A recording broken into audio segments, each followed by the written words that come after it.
Hey everyone, this is AleaseMichelle, your online share with you about Facebook.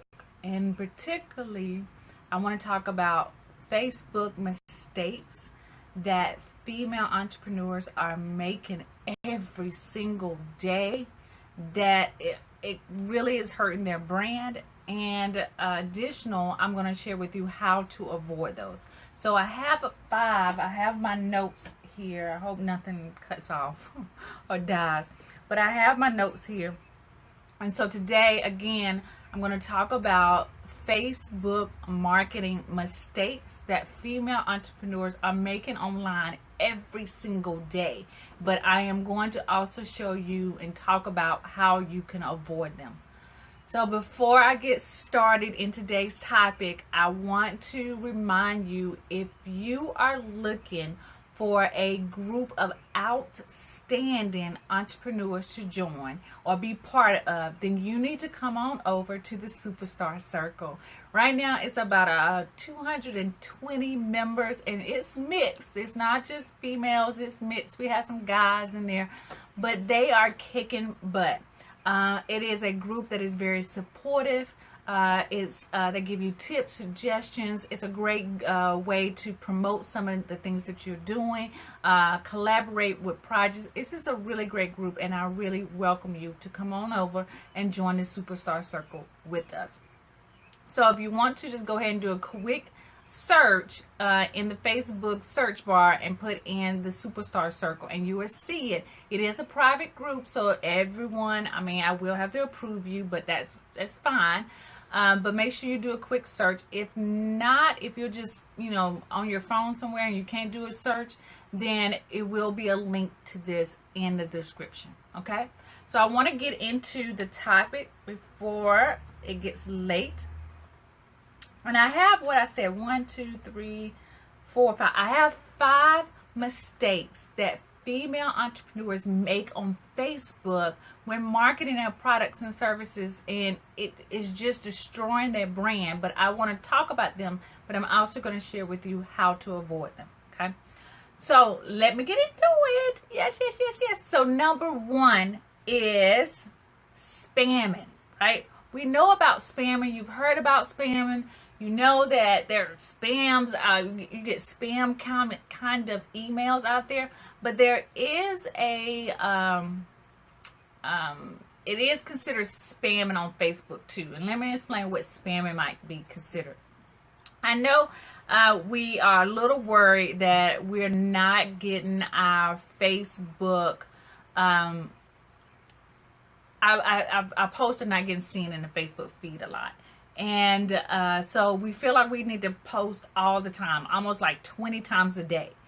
But posting 20 times a day of just your products and just selling only your products is considered spamming. And people don't want to see that. Everything you posting is always about, whatever you're selling. Even if it's those teas, if it's, weaves or wigs, whatever it is, it's like every time this person posts, it's all about that. They're not, trying to give value. They're not sharing tips on how to take care of your weave or how different tea recipes. None of that. It's just buy, and that's considered spamming. And so you need to mix it up. That's how you avoid spamming, by mixing up your posts. So I like to say, my connection is really weak today. I don't know what is going on. Okay. I like to say mix it up. And mix it up means to do like value, like value post plus promotion in with value should equal a good promotion schedule or a sequence out there. So value plus promotion plus another value post. So I'm saying maybe post 4 times a day is enough. 20 times is too much. So remember that. And don't go in groups, all these groups, and all you do is post your own stuff.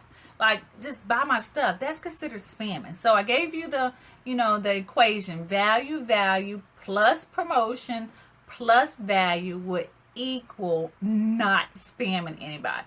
So don't spam. Number 2, let me get get my stuff back on again. Number two is, and I see this a lot, is poor graphics, poor images. They are very pixelated. It's either you can tell that you've cropped them or taken them from somewhere else, and so you see this grainy look. The images are either cut off, the words are cut off, and it's just not professional. And so I think images, not having really good images is hurting you a lot. Not even good images of your own product is hurting you. Right now we have no excuse of not having really good images, because most of all of our phones take high quality images. There's no excuse. So when you are cropping or swiping other people's images, 9 times out of 10, the image is not going to be crystal clear like you saw it, because you're taking a copy of a copy of a copy of a copy, and it just doesn't show professionalism at all. It just shows that you were lazy and you swiped the image from somewhere else and didn't put your own spin on it. So I see a lot of times that the graphics or the images that are related to people's posts on Facebook they suck, honestly. So the best way to do that is to look for stock images, and there are tons of sites out there that offer free stock images that you can start to batch and put in your phone. And I'll make sure to include a link to a really great free site that you can do that you can search for stock images from. Also, using Canva is another way to make sure your graphics are very professional looking. But spend some time on your images so that you stand out in the feed and that you have more of a professional look. Okay? So that was number 2. Number 3, I'm gonna jump over number 3 and go to number 4, and I'm gonna come back to number 3. Okay. Number 4 is sharing posts that are a little too personal. I know Facebook is your page, and a lot of people feel like, this is my page, I should be able to post anything I want to. And that is correct. If you have a personal page that you're sharing with your family and friends, you can post whatever you want to. But if you're trying to run a business and you are trying to get people to purchase and buy and hire you as a coach or whatever you might be, then a really poor connection today. You need to be not posting so many personal things that can really affect your brand. So posting things that are non-business, everything should be business friendly. I like that word, business friendly posts. Things that are really too controversial, and I know there are a lot of things going on in the world right now that you just want to rant about. But there is a time and a place for that. I would just keep that away from your business page. If you got a personal page that is only attached to your family and friends, then rant all you want to. But also think about it now. Your friends might be referring you to other people, so you might not even want to do that on your page. Maybe you want to have a hidden page somewhere on Facebook. But keep the posts not so personal. If you do include some personal aspect, tie it into your business. See if you can tie it into business and leave all that extra personal stuff. If you're having problems at home, or your kids getting on your nerves, or a client didn't, do what they said it was going to do, then I would not put that on my page, okay? Because that's very unprofessional. Always think and think about when you posting things, is this business friendly? Would this be a chance that someone might not buy from me if they saw this post? And if you don't know and you're not sure, then don't post it at all. Okay? And so that was number 4, because I said I was coming back to number 3. And number 5 is deleting comments.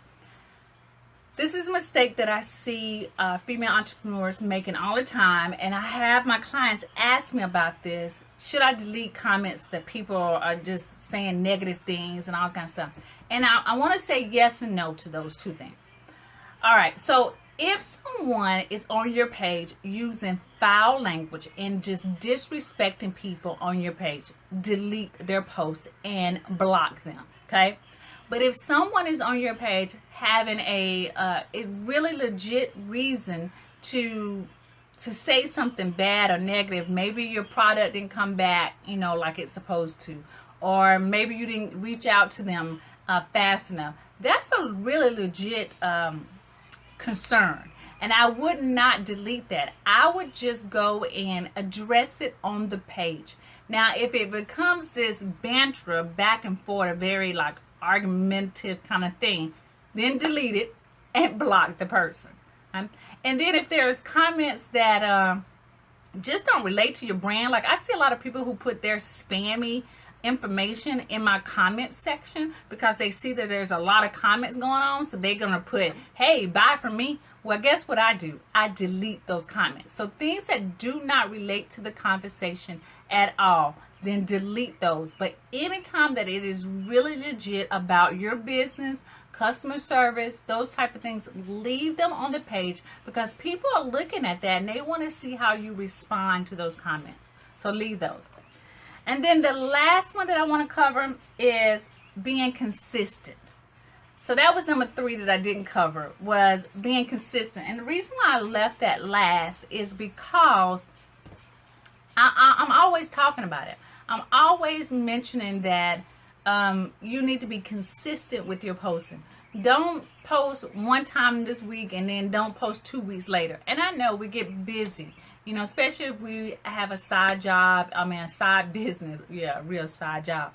A side business, and this is something that we're doing on the side, but we work a 9 to 5, then it can be very hard to be consistently posting. So what I do and tell my clients is to be realistic with your posting. What can you realistically post? Can you post something at least once a day at 12 o'clock before you go to lunch?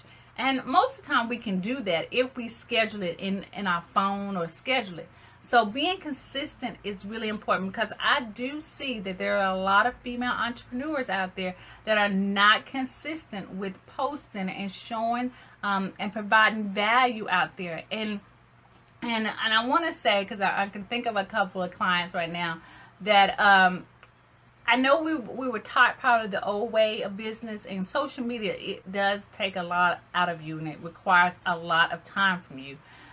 But it is the best way to reach your potential clients. And, if you're not using a platform that is free, number one, okay, then you really are not in business. And I know that might be, girl, she don't know what she's talking about. I'm doing good. And you might be doing good, but you could do a whole lot better if you could really, really use social media in a way and be consistent with your posting, being consistent with sharing valuable things, and being consistent with posting and offering your services and products and services to somebody. You have to mix those 2 things in, okay?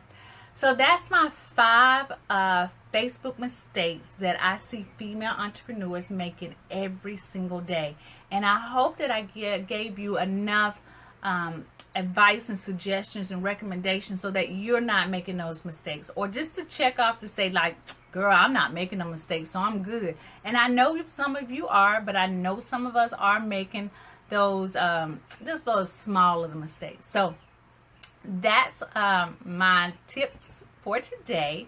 And I want to say thank you so much for joining me today. I know we had some issues, some connection issues. So I hope everyone got to hear everything that I had to say today. And I just want to, again, just remind you, if you're interested in joining a group that is kicking butt. Did I say kicking butt? They are kicking butt. It is called the Superstar Circle. So come on over and join us. It's a great group. We are doing fabulous things out there. I would love to see you in the group. I would love to network with you, connect with you, maybe do some partnership with you. So hey, just if you have any questions or concerns, just hit me up and look for the Superstar Circle. All right, guys, so have a great night, and I will talk to you later. Bye bye.